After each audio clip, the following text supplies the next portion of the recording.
നമസ്കാരം. ഞാൻ Thiruvananthapuram rural cyber crime police സ്റ്റേഷനിലെ സബ് ഇൻസ്പെക്ടറാണ്. പേര് സന്തോഷ്. ഞാൻ ഒരു വളരെ പ്രധാനപ്പെട്ട ഒരു സന്ദേശം നിങ്ങൾക്ക് എത്തിക്കാൻ വേണ്ടിയിട്ടാണ് ഈ മെസ്സേജ് ഇടുന്നത്. ഈ 2 ദിവസമായിട്ട് തിരുവനന്തപുരത്ത് പലർക്കും വാട്സപ്പ് വഴി പരിവാഹന്റെ, അതായത് നമ്മുടെ വാഹനത്തിന്റെ ട്രാഫിക് വയലേഷന്റെ പെറ്റി എന്നുള്ള നിലയിൽ വാട്സപ്പ് വഴി വരുന്ന മെസ്സേജുകൾ വരുന്നുണ്ട്. അപ്പോൾ നമ്മൾ പ്രത്യേകം ശ്രദ്ധിക്കുക. പരിവാഹന്റെ ആൾക്കാർ അത് അല്ലെങ്കിൽ നമ്മുടെ MVDയുടെ സൈറ്റിൽ നിന്ന് നമ്മുടെ SMS വഴിയാണ് മെസ്സേജസ് വരുന്നത്.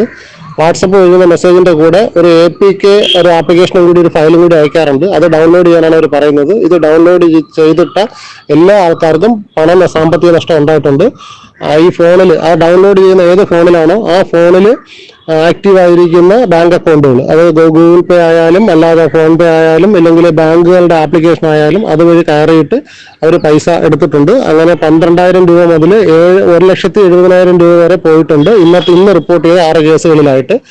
വളരെ സങ്കടകരമായ അവസ്ഥയാണ്. നമ്മളെയൊക്കെ വളരെ സാധാരണക്കാരായ ആൾക്കാർ ബാങ്ക് ലോൺ എടുക്കാനും അല്ലെങ്കിൽ ലോൺ തിരിച്ചടയ്ക്കാനും ശമ്പളം കിട്ടിയ പൈസയുണ്ട്. അങ്ങനെ ഒരുപാട് പൈസകൾ പോയിട്ടുണ്ട്.